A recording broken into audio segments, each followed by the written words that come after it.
Oke, Kak Gilang. Bisa aku mulai ya, Kak Gilang siap ya? Iya. Oke.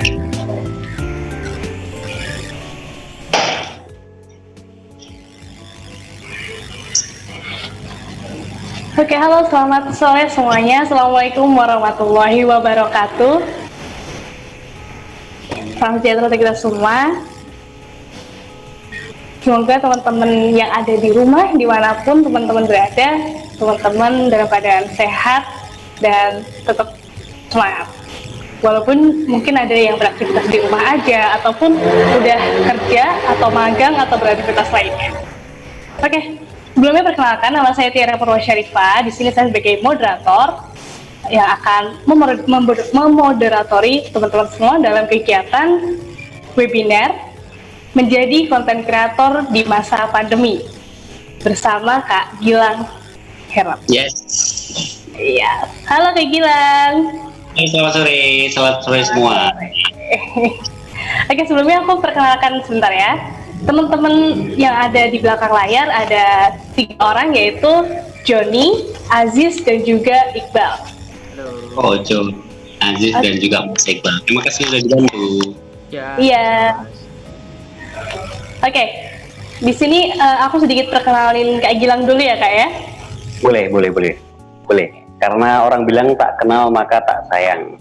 Benar. Tapi kalau udah sayang jangan sampai kangen, nggak boleh. Aduh. Oke, Kak Gilang ini emang seru banget orangnya teman-teman. Oke, Herlambang Gilang, lahir di Yes. Solo 6 Desember 1992. Laki-laki Yes, agama 19. Islam, belum kawin ya Kak ya? Belum dong. Ya, jomblo-jomblo bisa mendekat. Oke, rumahnya beralamat di Gerobokan RT 2 RW 6 Malang Jiwan, Colomadu, Kartosuro ya kayak? Colomadu Kartosuro ya kayak? Kalau madu itu Karanganyar berarti. Oh, Karanganyar sekarang. Mm-mm. Oke. Kak Gilang itu juga berada sebagai jurnalis konten video di Intermedia Group 2014 sampai sekarang. Dan Kak Gilang itu juga sebagai produser di TATV 2015 sampai sekarang, produser video klip, diantaranya klip Kanton Bangsa Karya. Dan selain Katon itu, Bagaskara. Kanton Bagaskara. Oke, maaf. Dinda di mana? Asik. Kak Gilang juga sebagai pengajar kelas weekend, konten kreator di Javacom Academy 2019 sampai sekarang. Dan mahasiswa UBSI Kampus Surakarta 2018 sampai 2020. Prestasi Kak Gilang ini, wah, nggak main-main ini, banyak sekali. Juara 2 Lomba Foto KFC 2015, juara 1 Iklan Layanan Masyarakat KPID Jateng 2018 sebagai produser, dan juara 3 Iklan Layanan Masyarakat KPID Jateng lagi, dan Bawaslu Jateng 2019 sebagai produser lagi. Dan juara 3 Lomba Video Polresta Surakarta 2020 sebagai produser. Dan Kak Gilang itu aktif banget, ada di WhatsApp, ada di Line, Twitter, sosial media lainnya, Facebook, Instagram, dan juga YouTube, ya nggak Kak? Iya nih, Kak Gilang ini banyak banget di prestasi-prestasi lomba dan produser lagi. Aduh, pasti banyak-banyak punya ide-ide yang cemerlang, ya nggak Kak? Ide kan dari teman-teman kita sharing, kita visualkan. Oke. Halo Kak Gilang, apa kabar Kak Gilang? Kabar baik, kabar semangat, kabar spirit. Mana semangatmu? Ini semangatku. Aduh, sayang banget ya kayak kita virtual ya harusnya ya. Iya, meskipun usia sudah di atas kepala 2. Wow. Semangat. Bener, semangat muda ya guys, selamat tetap membara. Oke Kak Gilang, di sini tuh kita akan membahas mengenai bagaimana menjadi konten kreator di masa pandemi. Karena mungkin banyak dari kita, ataupun saya sendiri merasakan saat ini, karena adanya pandemi global ini, kita banyak melakukan kegiatan yang di rumah, dan mungkin kita bosan dengan kegiatan-kegiatan yang ada di rumah. Nah, mungkin salah satunya adalah menjadi konten kreator dengan caranya Kak Gilang nih, cara yang sederhana tapi memang benar-benar gitu, ya nggak Kak? Benar. Ngisi biasanya kalau pandemi kayak gini kan gabut, terus nggak ada kerjaan, nanti ujung-ujungnya kepoin mantan. Waduh, anak muda nggak boleh kayak gitu. Aduh, bener sekali Kak. Oke, gitu. Kita langsung aja ya Kak ya. Nanti langsung dari Kak Gilang menyampaikan materinya mengenai bagaimana cara menjadi konten kreator muda yang kreatif, apalagi di masa pandemi ini. Oke, silakan Kak Gilang. Terima kasih waktunya Kak Tiara. Tapi nggak usah kenalan lagi ya, karena nanti kata orang kan tak kenal maka tak sayang. Nanti kalau kebanyakan kenalan jadi sayang, jadi kangen, bahaya. Nah, simpel saja, saya minta waktu 10 menit aja. Bagaimana sih sesuai tema ini mengoptimalkan waktu kita untuk membuat konten-konten yang positif. Kalau terkait mahasiswa, biasanya notabene ini kendalanya di peralatan, di gear. Nanti Kak Gilang sudah siap tips caranya memaksimalkan alat yang ada menjadi konten-konten yang cukup kreatif dan punya harga jual yang lebih tinggi. Konten kreator tuh apa sih? Coba di-share ya. Kita share dulu aja. Oke, bentar Mas. Share materinya boleh sambil saya nanti ngomong. Iya. Ada berapa peserta nih? 20-an ya? 20-an. 20-an. Iya. Ini nih profil saya kebanyakan profil ya. Ada yang lambang Gilang. Gelarnya sama dong kayak teman-teman nanti kalau lulus. Iya bener Kak. Coba next, ada produser, sutradara, dan konten kreator. Konten kreator tuh apa sih sebenarnya? Kok kayaknya asik banget? Apalagi nanti Mas Gilang tuh bahasnya konten kreator itu dengan menggunakan handphone. Jadi cuman mengoptimalkan handphone aja, teman-teman bisa bikin konten-konten yang ada di rumah, bikin tayangan-tayangan yang punya nilai jual. Apalagi beberapa tahun lalu Mas Gilang sempat bikin konten yakni bentuknya iklan layanan masyarakat juara 1 se-Jawa Tengah. Nah itu ngalahin beberapa produknya televisi lokal di Jawa Tengah. Wow. Dan itu hanya menggunakan kamera smartphone. Jadi nggak ada alasan lain teman-teman nggak bisa bikin konten pakai handphone. Apalagi sekarang handphone sekarang kan gampang kan, kredit 4 kali aja udah bisa punya handphone. Gitu. Oke, next. Lalu sebelum kita bikin konten, kita harus tahu perencanaan.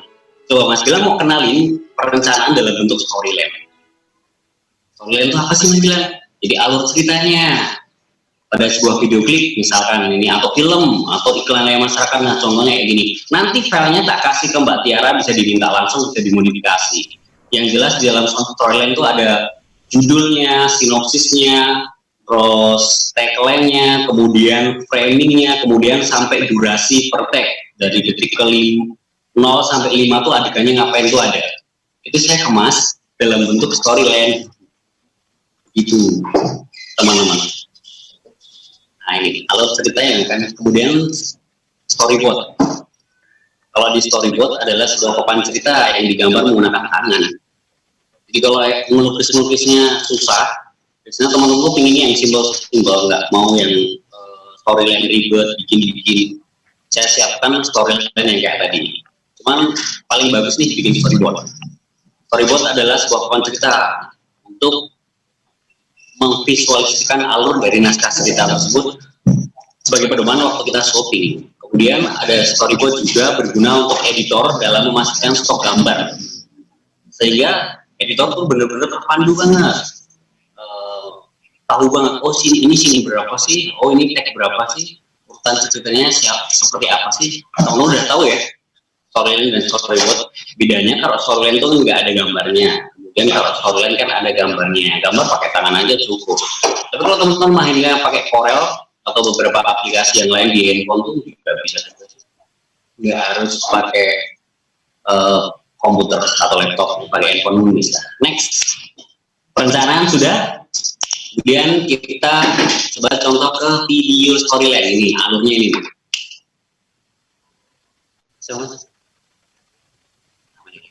Video storyline ini saya bikin contoh waktu beberapa bulan yang lalu. Ada yang tahu Mas Katon Bagaskara ya?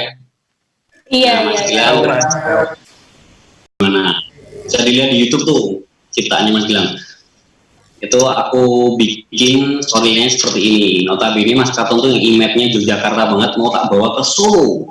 Nah hasilnya bisa dilihat di YouTube-nya Mas Katon Bagaskara. Judulnya Dinda Dimana versi Jawa. Ini dia video storyline-nya, ada musik arranger-nya. Nah, kemudian scene 1 tadi berbicarakan tentang tubuh keris. Jadi gambar yang nanti kita syuting adalah tubuh keris. Contohnya ini, nah, scene 1 ini. Kemudian coba next-nya kita berbicara pada story yang tersebut adalah di depan, ini apa nih? Scene kedua adalah di patung Slamet Riyadi.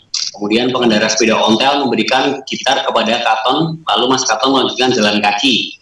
Akhirnya komunitas sepeda mini tersebut sudah menunggu Katon naik sepeda menuju Pasar Gede. Coba kita lihat scene-nya.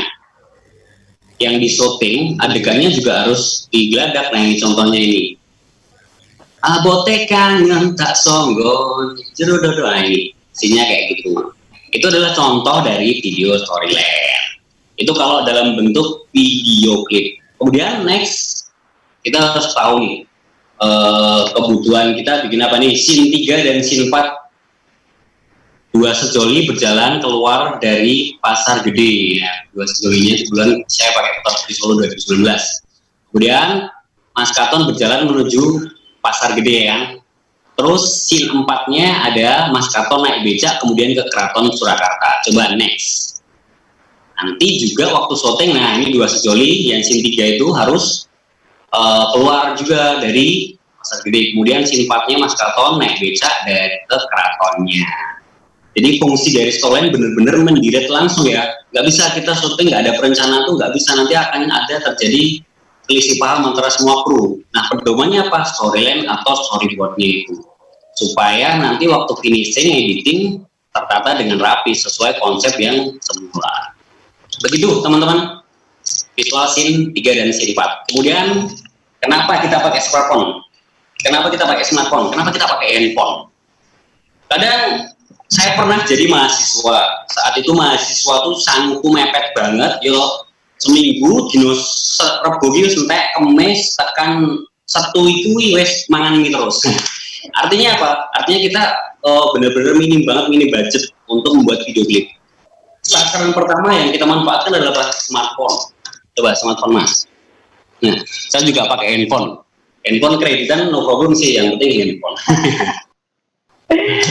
Membuat foto dan video dengan menggunakan handphone, mengedit foto dan mengedit video dengan software yang ada di handphone. Mas, emang bisa Mas? Bisa kok. Karena Mas Gilang yang pakai handphone itu bisa juara 1 se-Jawa Tengah, yang kedua juara 3 se-Jawa Tengah. Wow, sombong dikit nggak apa-apa ya, biar termotivasi. Bikin video pakai handphone. Bisa nggak Mas? Terus aplikasi editingnya apa Mas? Terus gimana caranya Mas? Ada. Coba next dulu. Sebelum kita ke aplikasi editing, ada beberapa pengaturan sebelum teman-teman mencoba smartphone. Yang perlu diperhatikan ini. Nggak usah saya baca, kemudian nanti materi bisa di-slide sendiri. Sebaiknya tidak menggunakan flash. Pilih lokasi dengan kontras cahaya yang tidak terlalu tinggi. Kemudian rekam dengan posisi horizontal atau landscape aja, karena kalau potret biasanya untuk TikTok atau snap WA dan snap Instagram ya, tapi kita pakai landscape.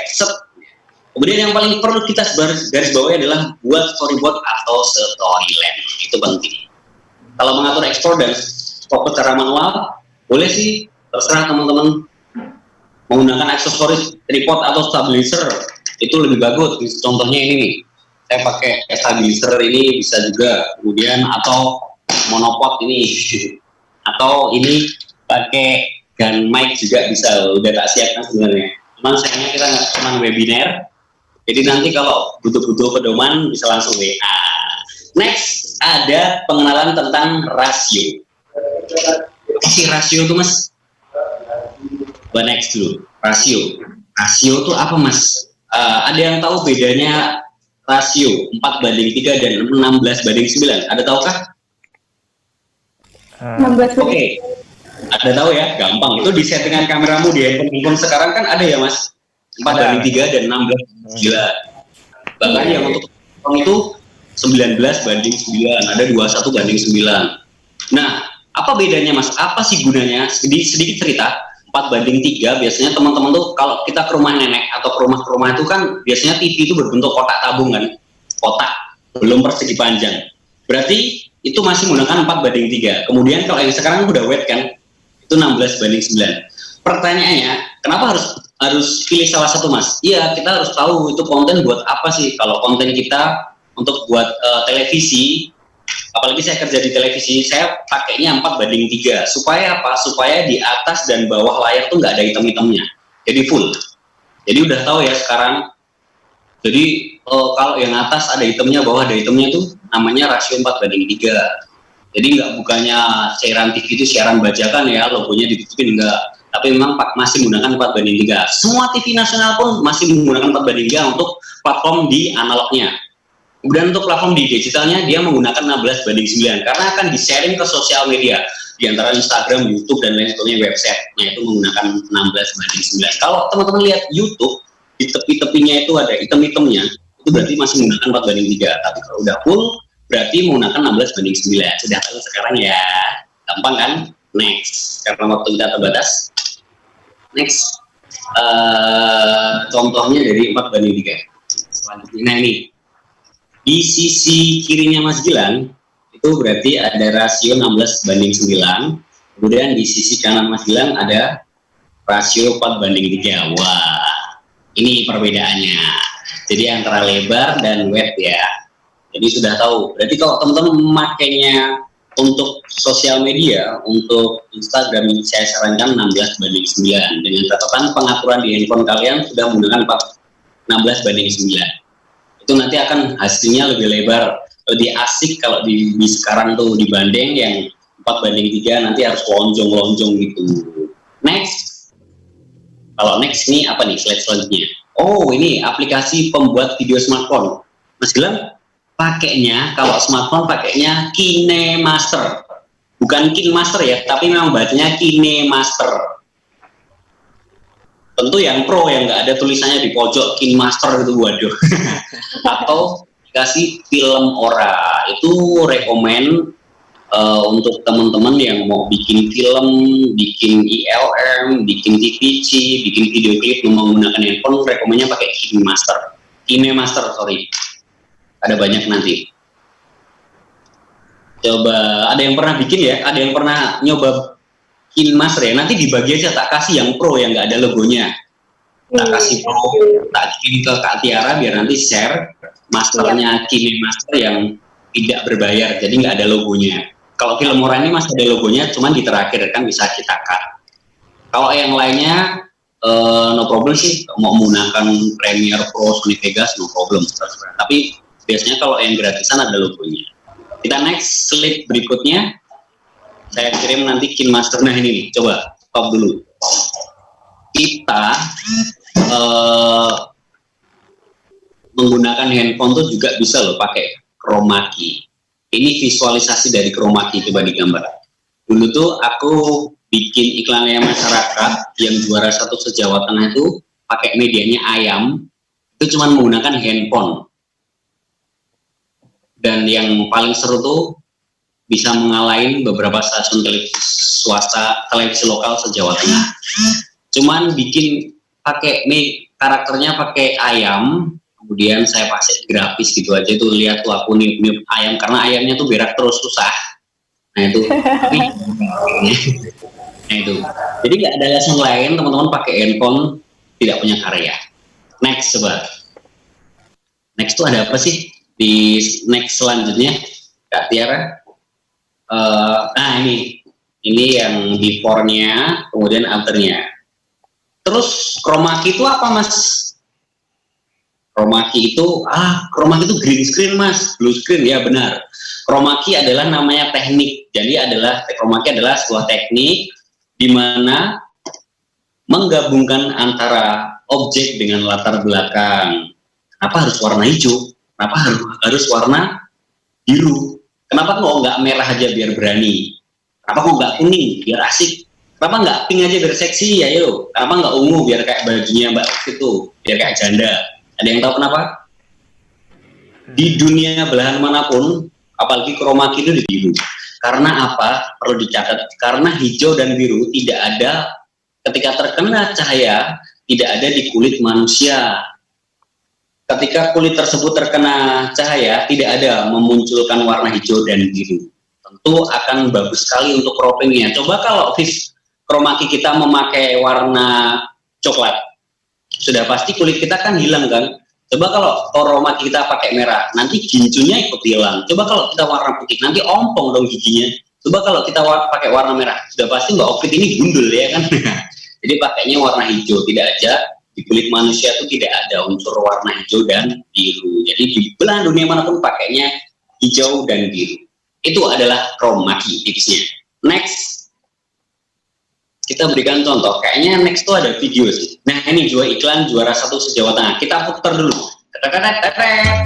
Stop hoax pilkada serentak. Cuman ayam modal 20.000. Stop money Yang nilai politik. jual ditawar KPU 150 juta. Bayangin aja. Cuman Stop bikin kayak kampanye gini aja, hitam. poin dijatuh-jatuhin harganya 150 Media juta. sosial Dan untuk itu bersosialisasi, cuma pakai handphone. bukan untuk provokasi. Bayangin aja. Sukseskan Tertarik nggak? Pilkada Kalau saya nanti serentak belajar sama 2018. Pandu by WhatsApp karena ini masih physical distance ya. Iya Kak, thank you banget loh ya. Dipandu nggak apa. Nah itu tadi yang juara 1 se-Jawa Tengah. Kemudian saya juga tahun 2019 bikin lagi yang KPID tapi juara 3. Karakternya saya pakai hantu. ILM, KPID Jateng dan Bawaslu. ILM itu sebenarnya simple sih, tapi nilai jualnya tinggi. Satu ILM tuh minimal sekelas grafis itu harganya 15 juta. Kayak gitu tuh 15 juta. Apalagi kalau udah juara kayak gitu sampai 150 juta. 12 tahun, Buat apa? Buat sosialisasi itu KPU Jawa Tengah untuk Jangan hargai pendidikanmu seharga Rp50.000. Nah, kalau konsepnya Mas bilang dari mana? Konsepnya sih Lawan, kita politik uang kita dalam punya teman pemilu. banyak itu selain konsep dari mereka, kemudian Demokrasi ternodai dengan suara yang dia didukung. kasih sentuhan-sentuhan grafis yang kayak gini. Jadilah pemilih Supaya cerdas karya dan kita berkualitas. punya nilai jualnya juga pakai handphone loh, pakai handphone semua sengaja, karena saat itu saya punyanya cuma handphone waktu kuliah tuh, punya kamera yang lain juga. Terus next ada sedikit tips sebelum kita ke wawancara, sebelum kita ke tanya jawab. Tips buat konten adalah konten yang berkualitas, selalu update dengan kondisi terkini, juga kenali platform. Konten ini misalkan konten untuk buat TikTok ya harus yang seru-seru dengan gerakan. Kemudian kalau Instagram harus perlu yang dengan branding. Kemudian kalau YouTube harus model-model masang video yang berdurasi panjang bisa. Atau untuk Facebook yang ada teksnya juga kombinasi video. Kenali platform. Jadi kalau teman-teman punya sosmed, isi aja konten-konten itu. Kemudian yang terakhir kita ke diskusi nggak apa-apa. Nah ini nih kontak personku ada di situ, atau bisa dilihat di YouTube-nya Herlambang Gilang atau di websiteku www.masgilang.com atau di WA aku itu. Di websiteku tuh ada banyak beberapa karya-karya termasuk di balik layar. Nanti bisa kontak Mas, caranya bikin kayak gini gimana? Silakan WhatsApp saya kalau tidur tuh jam 11 malam. Saya balas pasti saya balas. Saya sering senang bagi-bagi ilmu, karena ilmu kalau nggak dibagi akan menjadi malapetaka pasti. Nah, Benar sekali ya. Setuju banget. Thank you banget. Mandang itu senior, junior, semua diajarin. Harus. Kalau ilmu nggak dibagi, nggak pelah bakalan kamu jadi juara, karena nggak tahu kamu kekuranganmu apa itu. Benar sekali. Tepuk tangan online dulu dong buat kayak gila nih. tetap Mas. Aduh. Cep, Gila. kita diskusi. Tadi kan ada video-videonya Kak Gilang ya. Mungkin tadi lewat Zoom kurang jelas gitu. Nanti kita bisa share linknya di YouTube-nya Kak Gilang, kita share gitu. Boleh. Teman-teman biar bisa lihat sendiri hasil karya Kak Gilang yang pakai handphone dan ternyata juara 1 lomba dan ditawar dengan 150 juta. Keren banget itu Kak. Kok chatnya WhatsApp tuh masih aku simpen di email. Ditawar buat sosialisasi. Buat sosialisasi KPU waktu pilkada 2019. Cuman modal handphone sama beli ayam 20.000 di pasar Mojosongo, kemudian beli kain kafan 2 meter dan modalnya cuman nggak nyampe 50.000, hasilnya pun sampai 150 juta. Wah, lumayan bisa beli mobil, bisa beli rumah ya, bisa menikah ya. Itu sangat menginspirasi kan buat kita gitu. Dan mungkin teman-teman di sini kalau ada yang mau bertanya silakan kita buka pertanyaan ya Kak ya. Kita lihat dulu di grup chat. Silakan yang mau tanya-tanya dari teman-teman. Boleh. Saya tuh nggak nyangka loh Kak, aku nggak nyangka loh Kak. Nggak ya Kak Silakan Gilang apa? tuh, Dia buat karya-karya yang ada di YouTube yang sering Kak Gilang share, kan kebetulan aku punya WA-nya Kak Gilang ya, dan Kak Gilang tuh sering nge-share apapun itu yang bermanfaat, dan ternyata itu kebanyakan pakai handphone ya Kak ya. pakai handphone. Nggak tahu kenapa memang pakai handphone. Makanya tuh pakai handphone dua tuh bukan pamer, tapi satunya buat berkarya, satunya buat nge-like. Jadi kita punya penghasilan dari YouTube dan website. Oh gitu, bener juga ya Kak ya. Itu tuh Jadi di part dua aja kalau mau bikin sekali lagi bahas Google AdSense-nya itu buat menarik juga tuh. oh iya bener banget ya Kak ya, kita bahas Google AdSense ya, biar teman-teman tuh pada punya akun Google AdSense semua. Google AdSense dari YouTube, kemudian dari website, dari Facebook pun ada AdSense-nya juga. Oh gitu ya Kak ya. Wah mantap kali Kak. Mungkin ini ada pertanyaan, langsung aku sampein aja ya Kak ya pertanyaannya ya. Ada pertanyaan nih dari teman-teman nih. Boleh. Hal-hal apa sih yang perlu diperhatikan sebagai konten kreator kecuali dari peralatan? Hal-hal apa Kak selain peralatannya? Hal yang diperhatikan. Iya, selain peralatan. Kan kalau kayak Gilang kan identiknya Yang paling tentu pertama kali kita langkah pertama. Kalau saya pertama konsep yang jelas, konsep harus matang dulu, harus didiskusikan dengan orang sekitar atau ke orang yang ahli dulu. Mas, aku punya konsep ini nih tentang pandemi, aku mau bikin tutorial caranya menjaga diri dari corona dengan baik. Itu kemudian yang kedua bikin storyline dadakan dulu. Yang ketiga memang temannya dari handphone itu sebenarnya adalah lighting. Jadi kalau saya lightingnya cuma pakai power bank itu bisa, power bank kan nyala tuh. Nah, atau pakai reflektor. Kalau reflektor kan beli 150.000. Caranya diganti dengan styrofoam. 2 styrofoam itu. Terus lampunya kita pakai lampu dinding itu aja yang harganya 20.000. Kita pakai aluminium foil, kemudian kita bentuk kerucut, kita bikin karya di situ. Jadi nggak harus pakai DSLR, pakai handphone, cukup asik. Iya, thank you ya Kak. Ini benar-benar menarik banget karena dengan budget seminim mungkin kita bisa berkarya sekreatif mungkin dengan ide-idenya Kak Gilang ini tadi.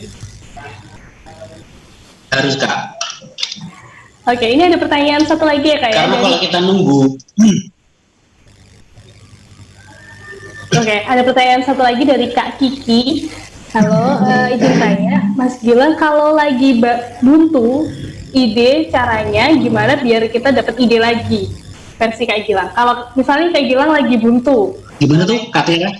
gini. Mas Gilang kalau lagi buntu Buntu ide. ya caranya gimana Kak?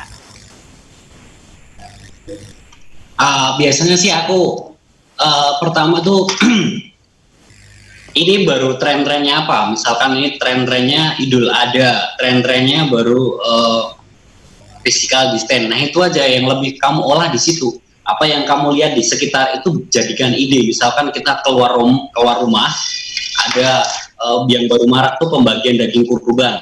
Kalau kita bikin video jurnalis pembagian daging kurban kan biasa. Nah kita versi yang unik-unik pembagian daging kurban, ada sapi yang lari misalkan kayak gitu. Ada yang kurang, ada yang gimana. Lebih ke tematik aja. Sebenarnya pertama tuh tematik kalau saya. Tematiknya ini apalagi ada ya, pilkada serentak. Nah itu aku mau godok juga untuk KPU biar punya gitu lagi. Oke lah Kak. Iya betul-betul. Tematik. Oke, tematik ya Kak. Jadi dari ide yang ada di sekitar kita. Ya, kalau gini 17-an nih kamu bikin video klip cover lagunya yang tentang nasional, tapi jangan yang nasional murni kena copyright ya.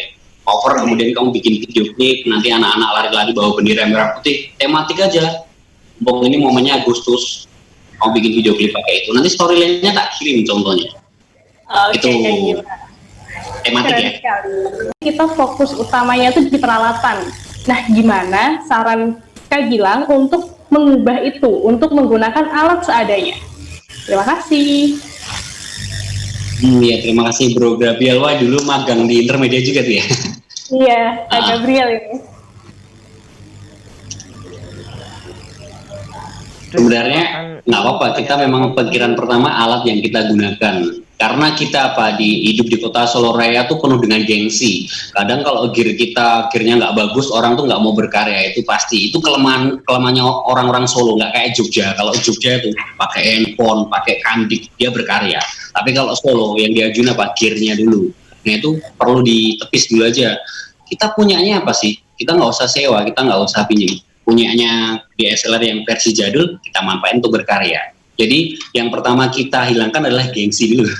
Sebenarnya begini loh, pengalaman itu lebih berharga, pengalaman tuh lebih utama daripada gadget. Intinya apa? Pengalaman tuh yang tidak bisa dikalahkan dengan teknologi sehebat apapun. Jadi mau pengalaman cuma pakai handphone, tapi dengan dibanding yang di luaran pakainya yang kelas-kelas Sony A7 Mark II, tapi kalau konsepmu lebih bagus, ngeditmu lebih keren, itu kamu yang juara.